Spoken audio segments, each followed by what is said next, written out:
Ready.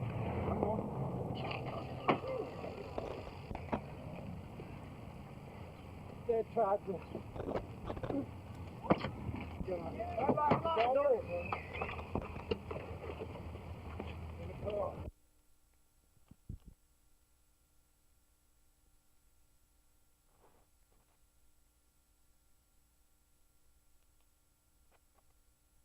Me and all out here with this house and the police in the picture too. Right.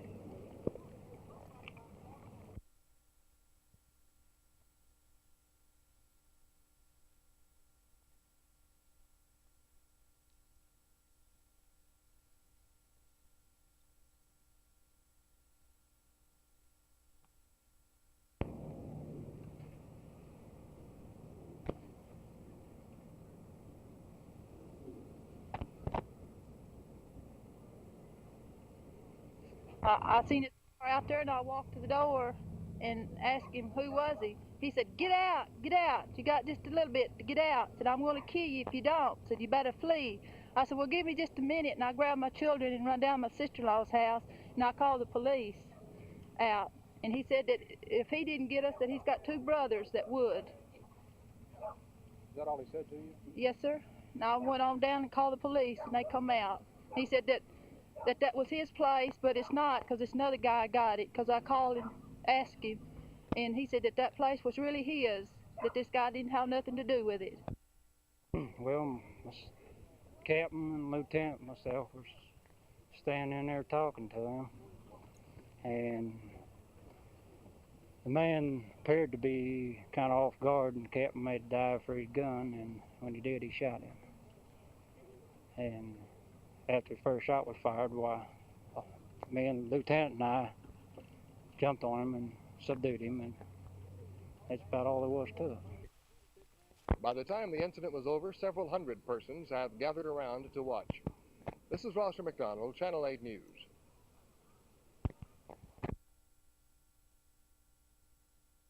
Senator McCool, on Tuesday the 24th, you and City Councilman Jesse Price were among many people at a meeting in Roosevelt Heights about flooding in that area.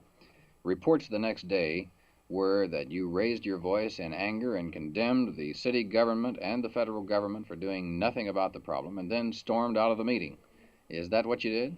No, it certainly isn't. In fact, to the contrary, I commended the federal government, the city government, the Trinity River Authority, the City County Flood Control Committee for all that these agencies are doing to give permanent relief to the residents of Roosevelt Heights. In fact, before I left, before I even spoke, I told the chairman, Moffett Adams, that I had another commitment to make after this, and he informed the audience of this, and that I would have to leave as soon as I got through speaking. And I have in my hand a letter from Moffett Adams to the Dallas Times-Herald correcting their report on this matter and telling them that I did not walk out of the meeting and that I did not condemn the city authorities or the federal authorities, but that it is as I've explained it to you.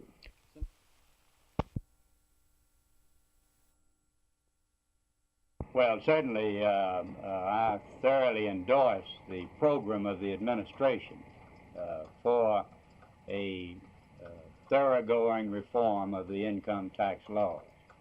I think it has been indicated that an effort will be made this year to go as far as reasonably possible within the time limits, but with the expectation of a thoroughgoing broader, deeper reform for presentation to the Congress in 1970.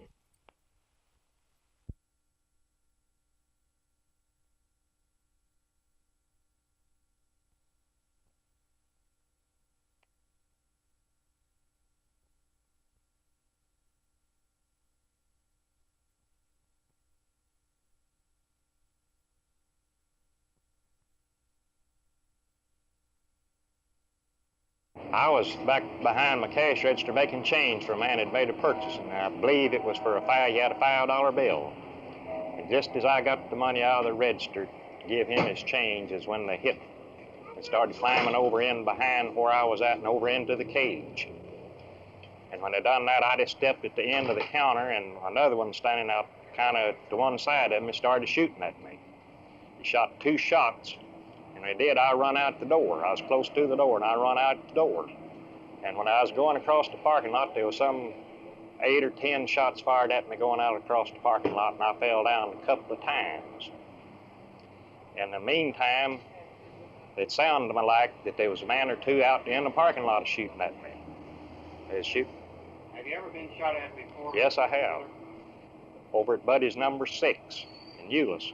The same thing happened over there. They shot at me twice, shot out the doors over there.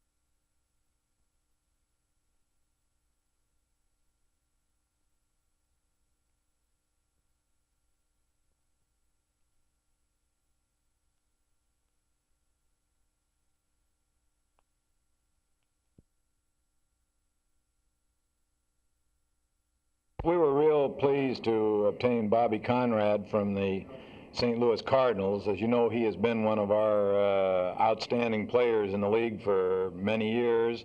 And as a flanker, I think he's going to give us the experience and the depth in the event anything happens to our regulars, Bobby Hayes or Lance Rensel. And I think he'll also make training camp a little bit more interesting for the two of them.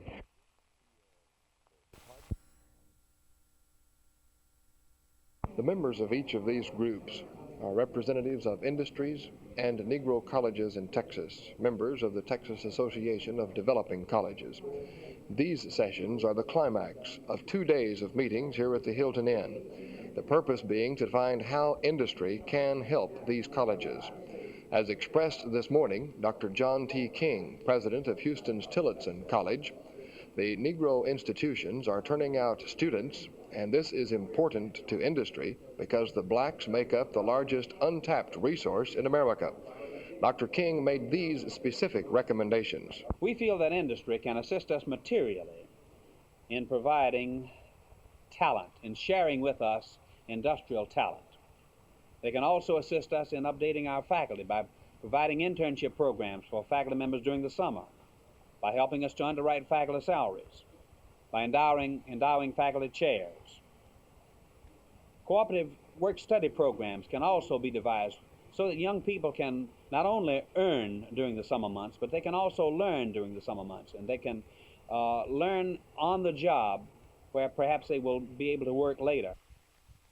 Dr. Milton J. Curry, president of Dallas Bishop College, agrees with Dr. King and adds that industry not only needs to get good employees from these Negro colleges, but by doing so helps to increase the markets for the industry's own products.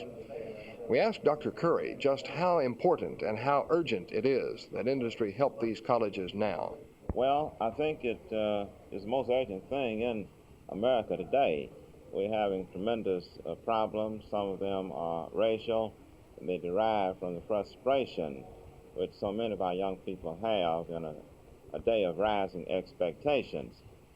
And they are not prepared to move into industry because of lack of education. We are attempting to solve that problem. And I think that business and industry could help us to do a better job than we have done in the past. The intensity of the discussions going on in these sessions indicates that help is on the way for the Negro colleges, but it's been stressed throughout the meetings here that there needs to be help from more people than just those represented at today's meeting if the job is really going to be done. This is Rosser McDonald, Channel 8 News.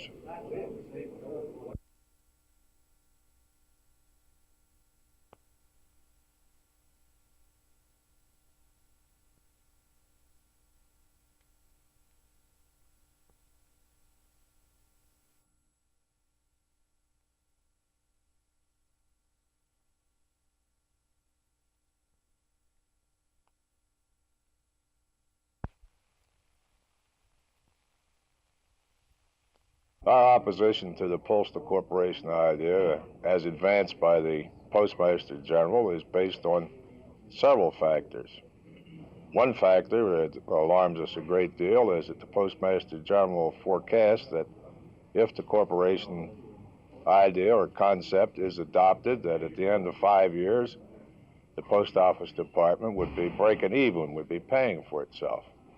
Well, since it's running a tremendous deficit each year now, this indicates to us that no matter how much our efficiency increases, that it's not likely we'll receive any wage increases during that 5-year period.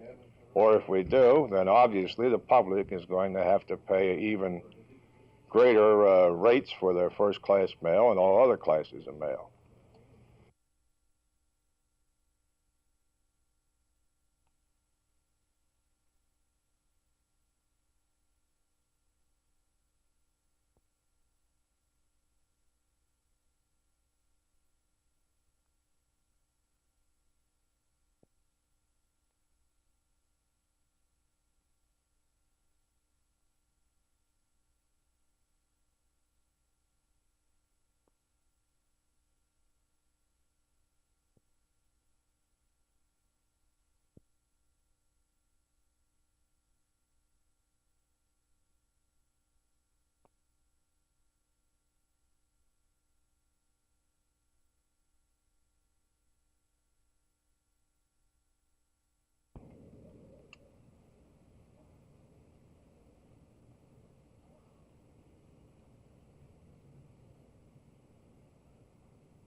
It seems that he has been here for 30 minutes.